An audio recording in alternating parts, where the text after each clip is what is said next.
wherever you are joining us from. Welcome to this edition of Voices of Video, and I'm Mark Donnigan.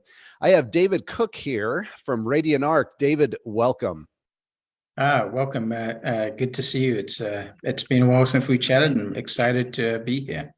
It has. Well, at some point we'll have to do a session, and we can reminisce about the history of building some of the very first, VODs, SVOD streaming services. So Absolutely. fun times. That would be fantastic. Times.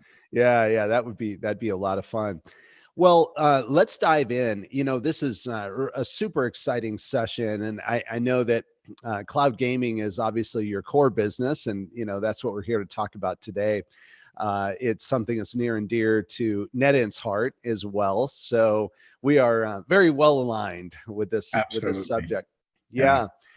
But why don't we start, David? Give us the 1-2 minute overview of Radian Arc, what you do, who you're serving, and then let's dive into our agenda today. Yeah, happy to. So Radian Arc is a infrastructure as a service business. We walk into telcos mostly as our customer base, and we basically provide them with three different things. The first is the actual infrastructure.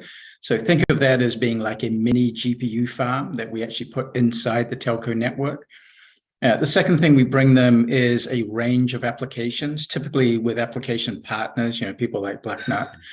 And then the third thing we do is actually help them with agency services. The last thing we want to do is bring into a telco a cloud gaming kind of solution and not really help them to actually go out and engage with their consumers. So yeah, those three things, it's the infrastructure, it's the application partnerships that sit on that infrastructure, and then the marketing to enable them to reach out to their consumer base. Yeah, it's interesting, and I want to touch on all three of those components, but I think today we're going to mostly focus on the technology, the infrastructure, the platform, and then the content, which is of course very relevant. And I know that that's a major piece that you bring. Maybe a good place to start is, there have been there's some successful offers in the market. Obviously, and you can tell us about some of those case studies, hopefully. And then, there's been some attempts that someone has gone into the market, and I'm thinking of what Google did, for example, and then pulled out.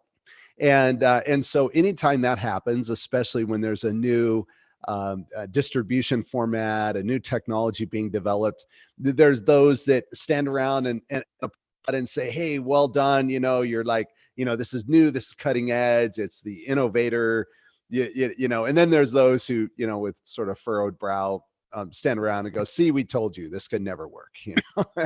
We have to stick with consoles. That's the only way this can happen.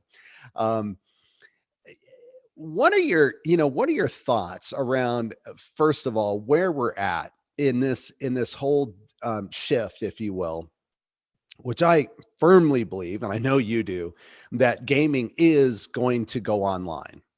But my parallel is that just like there's still Blu-ray discs being manufactured, there's still Blu-ray players. Yep. Like, just look at consumer adoption, look at what they're doing. Obviously it's a teeny tiny, of the entertainment ecosystem, if you will. Yeah. But why don't you start by giving us a preview, for those who may not really be aware of kind of where we are in this transition from physical discs, consoles, PCs to where everything's being streamed effectively. Yeah, look, I mean, you almost touched on this at the very beginning, Mark, that you and I have been around this a couple of times now. Yes, we have. I remember 20 plus years ago, sitting in the office of a record executive who said, mark my words, David, you will never be able to buy an individual music track, right? And that wave has come and gone. And we both talked to that same person, I think. Exactly. That wave has come and gone, and then we saw video happen next, right? And what we notice inside video is that there's always three things that need to align. Yeah, same with music, same with video. Three things that need to align. First of all, you need content, right? The right content has to be available. Content is king, always will be. The second thing is you need the right user experience. And the right user experience was always a challenge. It was a challenge in music moving over to digital. It was a challenge in video with streaming quality and rebuffering and all of those kind of terms that we got used to. And then the third was the economics had to work. There was a moment in time when it cost more to deliver a movie than you could ever make from that movie from a consumer, right? Sure. And so you can't just have one of the three; you have to have all three, right?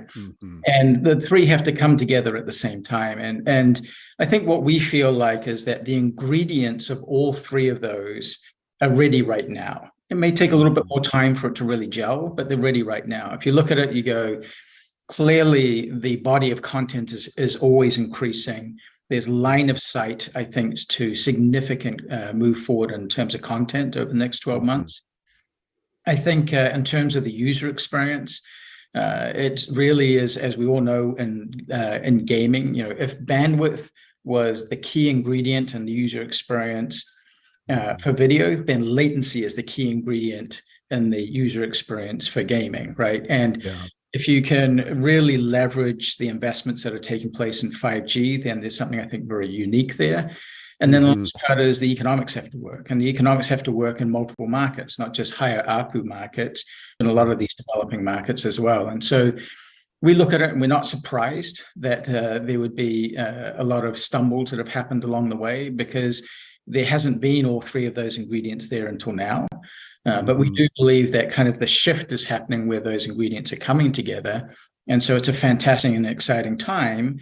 And frankly, part of the reason that we got into this business was I'd sat down with Oliver from Black Knight, and we talked about these three ingredients and said, what's the one thing that we can help with? And we came to the conclusion, actually, there was probably two. He clearly is, doing a fantastic job on the content side. We really felt like we could help with the latency, with our experience dealing with telcos. And we really felt that we could help with the economics in terms of creating a solution that would drive down the OpEx side of the business in order to make sure that there's enough margin that you can not just deliver the content, but you can do it profitably. So that's where we feel like the industry's at. We feel it's right on the cusp of those ingredients coming together. Yeah, and I think there's something in this too that's important not to miss is, and this is just sort of natural human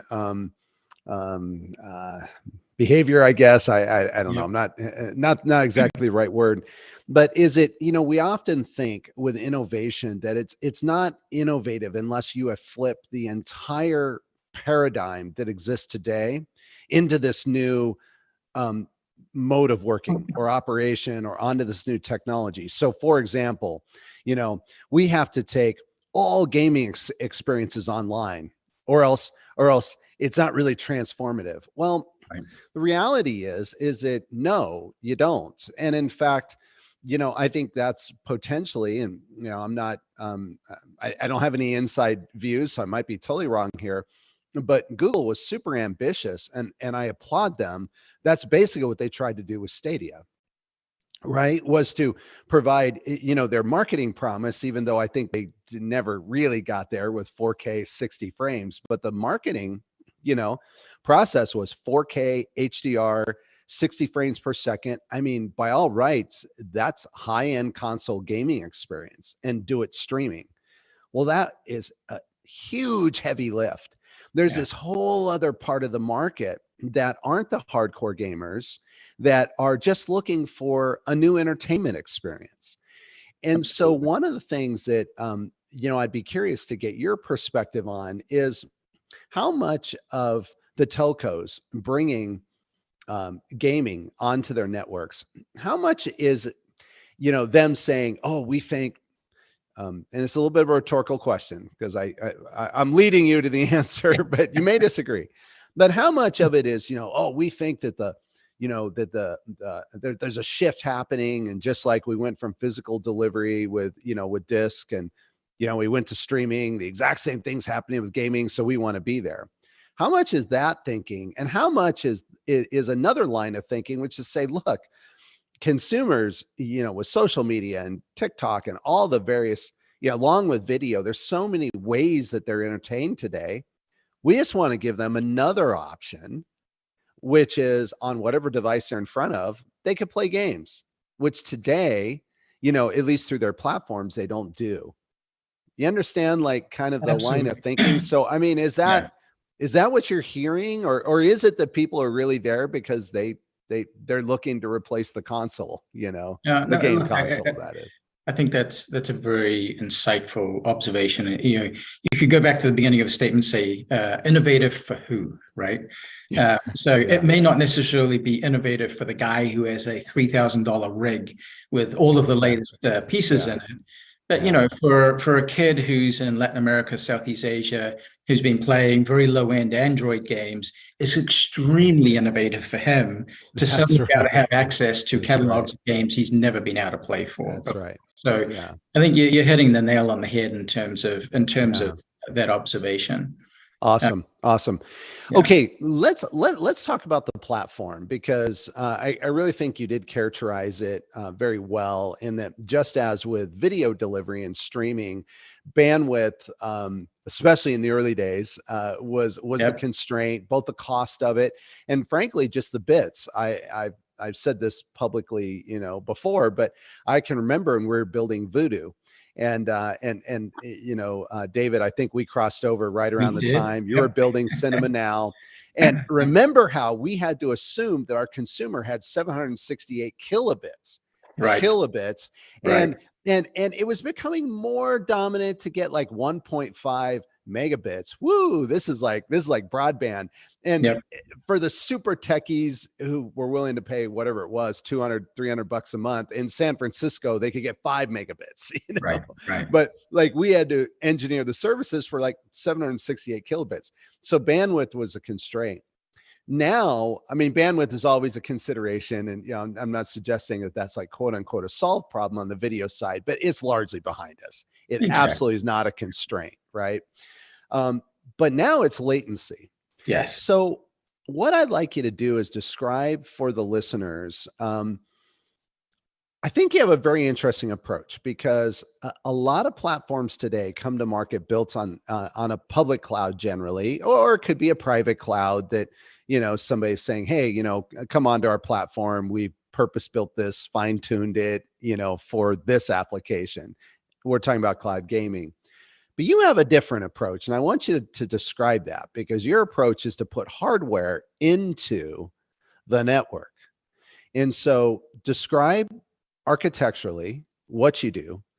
Talk about how you got there. What were the trade-offs? Why didn't you just go build this on, I don't know, AWS or whatever? Sure. Tell us about that. Yeah, so actually a little bit of a history here. We've done a project around edge computing, putting edge compute inside of telco networks, and you saw that actually take place. A lot of Netflix servers are sitting inside the telco networks or cable companies' networks. A lot of Google servers are sitting there. A lot of Facebook servers are sitting there. But actually, it's pretty hard to get in there. There's not a lot of real estate. These are not like the big data centers, right? These are oftentimes smaller regional data centers spread all out around the world. And so, what we observed was there was an opportunity to put GPUs inside the network. And so what we did was we focused on telcos that were making an investment in 5G. And the reason for that was very specific. You don't need 5G to watch TikTok, as you were just saying. Bandwidth is generally available in many markets, not all, but in many markets. Yeah, true. But the key piece is the latency, right? And the beauty of the 5G connection is that it does give you low latency. And actually, a lot of the telcos had a dearth of applications that really leaned into that, right? So as they were looking at, they were saying, okay, the applications that we see are great for 5G are things like drones, self-driving cars, IoT, all fantastic use cases. Sure. I would always joke with them, look out the window, you don't see too many drones and and if you do, you're calling the police. Exactly, exactly. But what you all have is either kids or nieces and nephews, and what are they doing? They're playing games, right? So Yes. it's kind of a inbuilt audience that cloud gaming could be the quote unquote killer use case for the consumer side of the business. And it really is built around that question of latency, right? Yeah. And again, we're not trying to replace that $3,000 rig that's sitting in some kid's bedroom. We're not trying to do that. We are trying to bring a fantastic gaming experience to the rest of the world, right? That's right. And so what we focused on was telcos that we had the experience of putting servers in their network before. We knew all the challenges of that. There's a lot of security challenges around that. There's a lot of data challenges around that.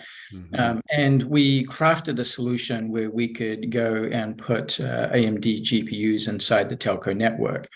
And that architecture really has a number of benefits. And to say on the consumer side, going back to our beginning of the conversation, it creates a much better user experience, right? You do have a much lower latency gaming experience. And actually, interestingly as well, because we've designed the software stack that we have to be focused on cloud gaming, we can get a lot of efficiencies that you just can't get in public cloud as well. So for example, if you take the exact same chip that we have and you stick it in public cloud, our startup time on a game is roughly twice as fast, right? And it's not necessarily because we're smarter. It's just that it's a very focused software stack, right? You're not trying to run thousands of applications, you're running a few, right? Yeah. And then the efficiency of it, because it is targeted around cloud gaming specifically, is we can get a higher frames per second off the same physical architecture that you could get in public cloud. Yes. And then the last part is that because you're on the network of the telco and you're kind of optimizing the on-net traffic, you don't have that off-net to on-net traffic That's right. So that's around creating, how do we create the best user experience for the consumer? That's that side of it. On the other side that we had touched on was economics, right? And if we make the argument that a lot of the focus here is on bringing that large base of casual or mobile gamers to be able to access these kind of products, then you're talking about markets that may not necessarily be purely US focused or Western Europe focused, and you're talking about a lot of markets in Latin America, Southeast Asia, in Africa, Middle East, et cetera. And in those scenarios, we need even more financial flexibility in order to be able to deliver that great service in a way that is actually economical for the content providers. And so actually being inside the telco network, it generates additional economic benefits. You don't have the transit layer of data, which may be not that expensive in the US, but in places like Southeast Asia is incredibly expensive, right? So you don't have that expense. And you have a lot more flexibility in terms of your fees around rack power to go along with it. It's both a user experience advantage and it's an economic advantage as well. Yeah, it completely makes sense because I obviously have some experience, both as a supplier, just like we are supplying you VPUs, which we'll get to talking about then the architecture. You talked about the GPU. We'll talk about the VPU, but as a supplier and just being, in the ecosystem and talking to a lot of folks who are building platforms. And this is what kills. I think there's a very important insight. And, for those who are listening, even, and, maybe you're not involved in cloud gaming or, it's not something that you're, that you're doing. Here's a takeaway that's going to make this whole conversation worthwhile is that what a lot of companies, I think where they've fallen into a little bit of a trap or a hole, especially economically, is they go build the platform with the justification of either the value of the public cloud and the scaling and, the linear cost versus, the initial CapEx investment. And we all understand the arguments, right? Yep. But the problem is where they fall into the economic hole, as I like to call it, meaning that at the end of the day, the economics don't pan out like they thought, is that they still are having to onboard and offboard traffic from other networks, which carries the cost you talk about, the egress and ingress. And again, depending on the part of the world, and this is what I think gets super complicated as well, is even depending upon the network platform that you're built on. Yep. Not all the public clouds even have the same pricing model, pricing structures in terms of how they Exactly. Yep. charge, for egress, and they all have different strategies, is my point. But Yep. that's number one. But number two is getting back again to latency, and the fact that you still are a disconnected system that's riding on top of somebody else, which Yep. means now that you don't get any economic benefit of shared data center, like you even referenced it, rack space, power, network connectivity. There's so much. And so this notion of, well, we're just going to build a platform and then aggregate a whole lot of users on it, and the economics are going to be great for us and great for the user. Boy, history has proven Yeah, pretty exactly. definitively that actually is rarely the case, at least in super intensive applications like video. Yeah. Again, there's plenty of examples in distributed databases, and I don't know, whatever else, where Yeah. where that can work. But so this is really interesting insight. Now, talk to us then about, let's go to that next level of the architecture. And so inside the server that you're deploying, you've already referenced it, and I like the idea that, and I don't know if it really started this simply, but what I heard you say is the concept was, hey, let's put GPUs in the telco. If we get GPUs in the network or on net, all of a sudden it's not too hard to imagine, oh wow, what can we do with those GPUs? And obviously here we're talking about cloud gaming. I imagine there's other things too that maybe you're even thinking about. But so the GPU is critical.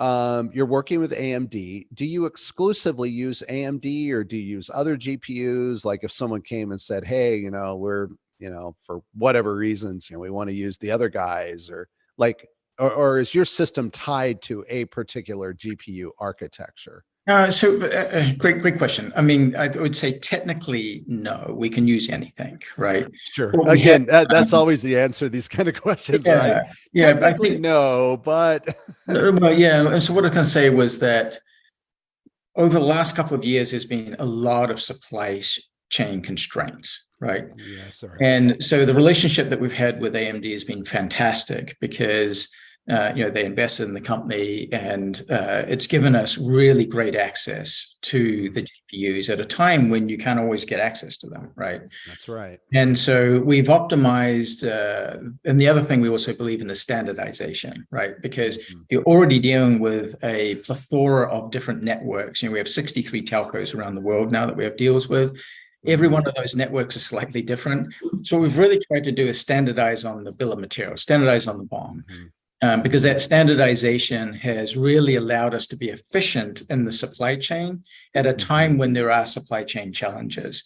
So, I would almost describe it more as there's natural exclusivity rather than this kind of written exclusivity, just purely around the fact that we've tried to standardize because that works best. And we've really focused on how we can scale the supply chain into many different countries around the world. Yeah. Got it. So, why don't you talk about, what you're doing with NETINT and the role of the VPU? One of the things that, I'd ask, for you to bring out, because this is a very natural question, is, well, wait a second, the GPU already has an encoder. So why in the world would you go through, the cost of adding yet another board in the server? And then also, the integration complexity, and doesn't that hurt latency?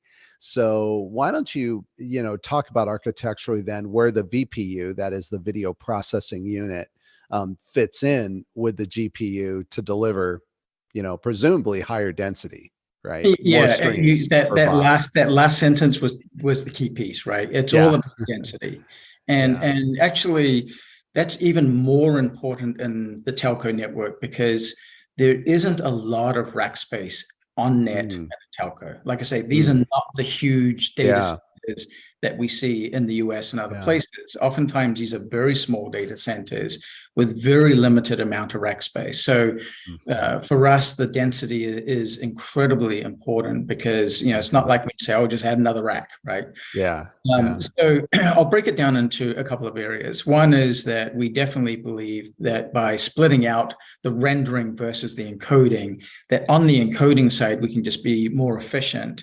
better use of codecs, more focus on the actual encoding process. And actually what that translates into directly is less traffic over the network. And so, as you think about 5G, even though, bandwidth is supposed to be the key thing in 5G, there's many bottlenecks in a telco's network, right? So the less overall traffic that you're running over it, with still having the same frame rates and the same resolution, is obviously a big win for the telco, right? The second thing is around the economics. So as we touched on, and that economics really comes down to density. It's the total number of games or concurrent users, we call it, that you can be running from a single box. And so by having the GPU and the video processing unit kind of working together, we end up in this really fantastic world of having the highest number of concurrent users per dollar of capex that we spend. So I don't think of it purely in terms of total cost of the BOM. I think of it as in terms of the capex versus the concurrent users, right? Yes. And then on the same piece to that is actually also on the OpEx side. So if you have higher density, oftentimes what you find is that the total power drawdown that you're using on a concurrent basis actually trends down as well. And probably 2 years ago, nobody would have been too worried about that. But with the recent energy crises in different places in the world, the combination of what you guys are doing and what AMD is doing really makes in terms of that as well. It completely makes sense. And we're hearing and seeing all those same points play out in every region of the world. Why don't we share what some of those performance numbers are, because I know they're pretty astounding. Whenever I'm with somebody and I say, you can get, and I won't give away the number yet, but you can get this many streams out of like a 2 RU box or game sessions, really, always I see the eyebrows go up. Like, is this a marketing number? This sounds like a marketing number. I think we better validate this. It's like, no problem, go validate it. This is what you're going to get. But maybe you could share. I do think it's a useful reference, though, because it's not that your initial GPU architecture was broken. You still were getting a meaningful number of streams just using the VPU. I'm sorry, the GPU. But then when you added the VPU, it was not quite 10x, but pretty darn close to 10x, which is amazing, right? Look, there's many layers in that onion, right? Because it obviously depends on the game. Are you rendering a Android game or HTML5 game? And are you targeting 1080p or 720p? So there's many resolution. It's a grid that appears there.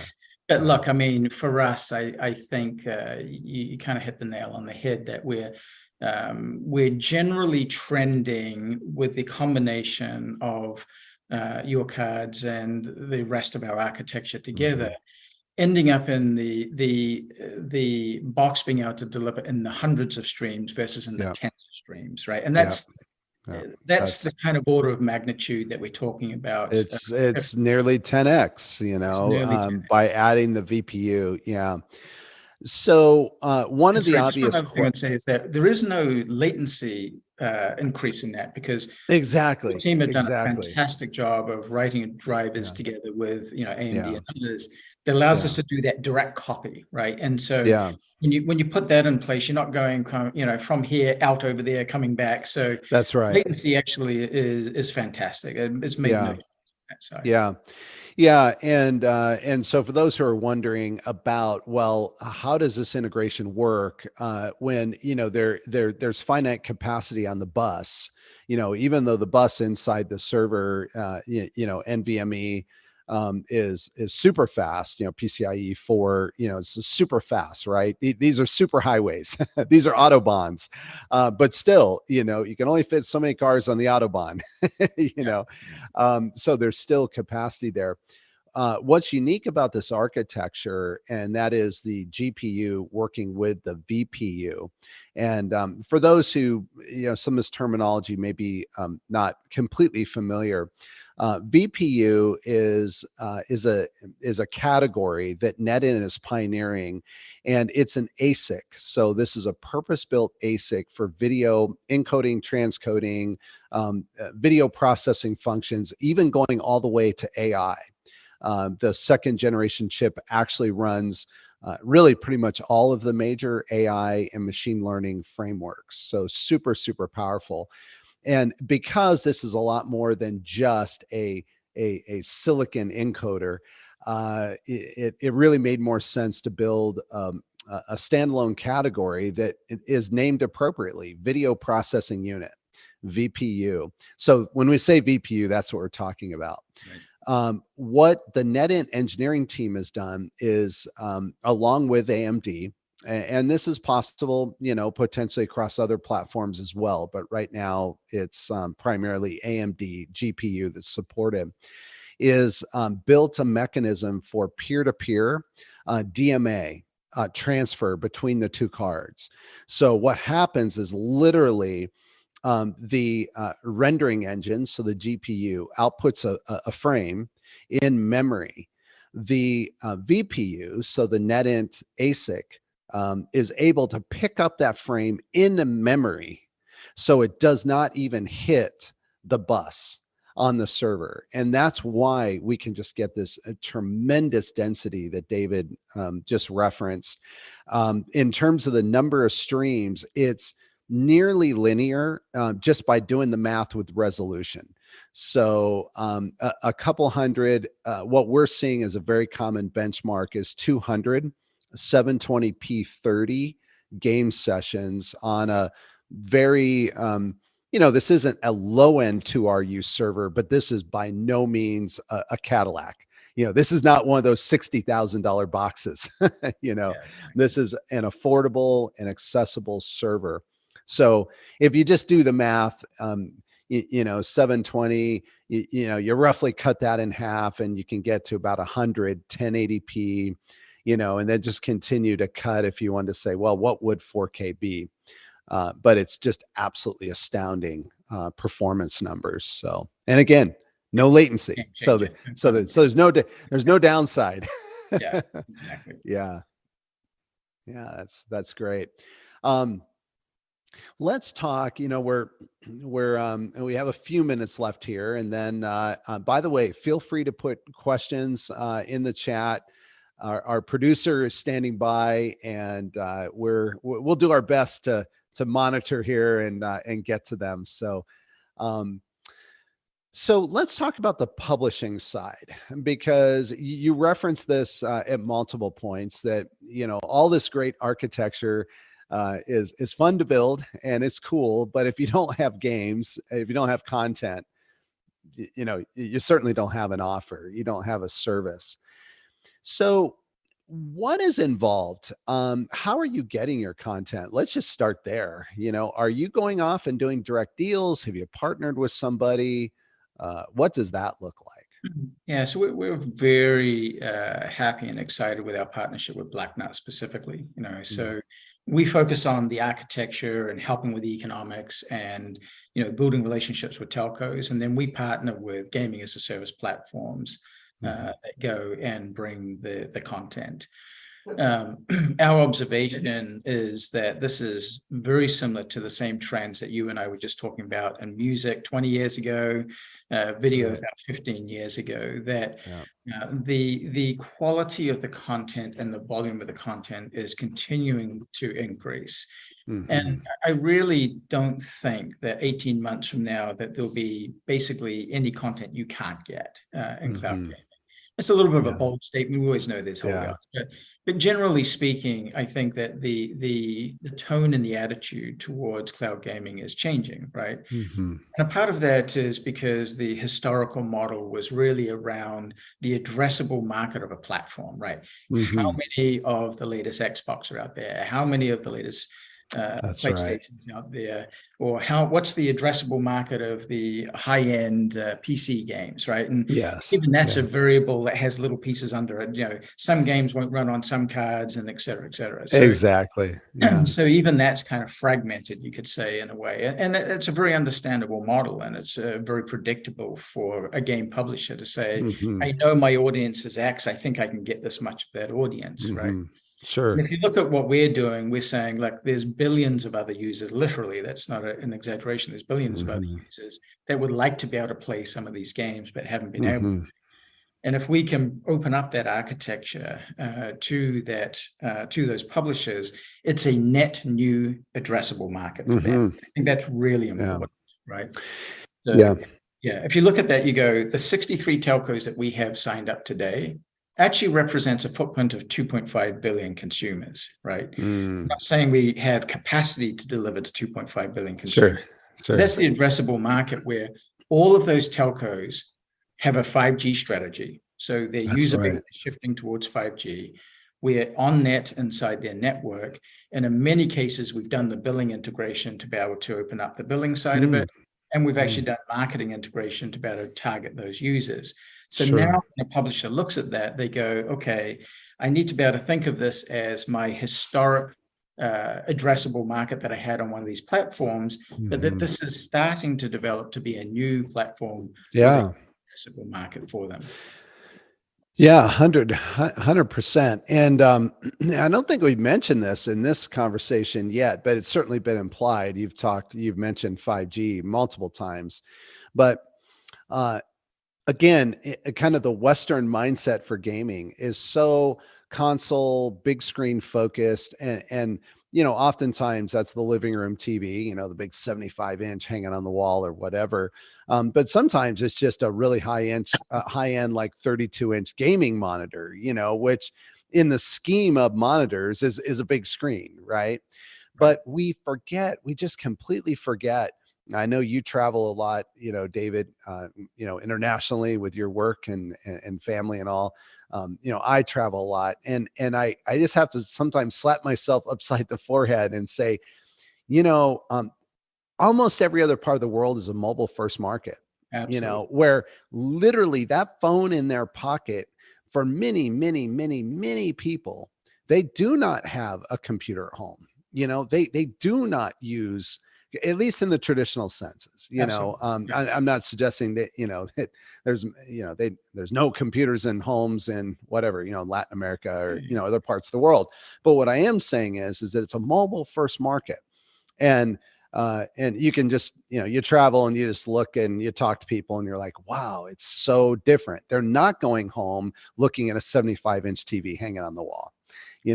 So when we think about that, and as we're building platforms and we're looking at how we can just create more value for users, when you think about you're delivering an experience to a handheld device, i.e., a mobile phone, Yep. all of a sudden, what may be like, oh wow, that's not a good gaming experience, becomes, that's actually an amazing gaming experience, because I'm bringing that console game fun and interactivity and and the great graphics and everything, largely to someone who's sitting there on a very, maybe even a low end, but certainly a mid end Android device, which again in those markets is largely what people are going to be using.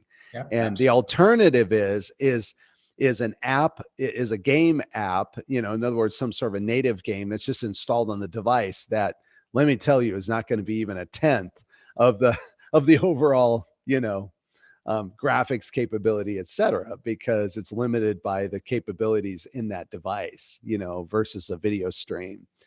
So I think that's Absolutely. that's also really just a huge opportunity. I think there's two forces coming together there, right? On one side, the consumer expectation now is that they should be able to access any of their entertainment on any device, right? That's the expectation that they have. Yeah. You got that kind of driver on one side, and on the other side is that, you're exactly right. Most of the markets are a mobile first market. The number of mobile players is massive compared to any other platform. And actually, the economics, the total addressable market from an economic perspective on mobile has grown massively in the last couple of years as well. So I think those two forces are kind of coming together. And what a lot of people actually often overlook is, if you are even today in the legacy Android application device, from a publisher perspective, is that the amount of work it takes to be able to test across a wide range of Android devices is actually pretty significant. Yeah. And the move to cloud gaming even helps with, I'm going to just loosely describe it as compatibility across the wide range of Android devices that are out there. So it's not even just that you're bringing, which is true, the high-end game and making it available on that device, but you even make it simpler for existing publishers. Yeah. Wow, that's a really interesting point. I actually hadn't thought about that. Of course, I know very well the fragmentation on the Android side, but this is a way to get around the fact that you're streaming, as long as you have a standards compliant decoder on the device, and that's the beautiful part too, is all of this hardware, especially like H.264 decoding, is now completely commoditized. Across even the low end. So they can support, at least up to probably 720p and 30 or maybe even 60 frames per second on the most low end Android device can decode that, and with good battery life and, And once you get outside the US, a lot of telcos have made a massive investment in Android set-top boxes. So you look at that and you go, that's another very good point. The same effort that you did, back in the day to get Voodoo across all of those devices, the same wave is happening right now, right? It's the same wave, where it's basically all of the gaming as a service providers landing on, Samsung TVs, LG TVs, Android set-top boxes. And so you really can recreate both the living room experience with a game console type experience, as well as the Nintendo Switch or Steam Deck experience with your mobile phone. And we're actually seeing that the uptake on those TVs in terms of average playing time, average session time, repeat usage is actually pretty impressive. So I think it is truly the ubiquitous across all devices kind of use case. Yeah, this is great. Well, this has been, a super engaging conversation. Where do you see, I guess I'll phrase the question slightly different. How is all of this going to unfold? And I'm not looking for a prediction of, 5 years, where we're going to be, but more like from what you know today. And, if you can share details, that'd be awesome. But from what you know today, if we were to do the same discussion in a year, which it probably will, even maybe before then, what are we going to be talking about? Or, what's going to be the update, if you will? So a year from now, it's like, all right, David, thanks for coming back. We're going to do an update on cloud gaming. So where are we?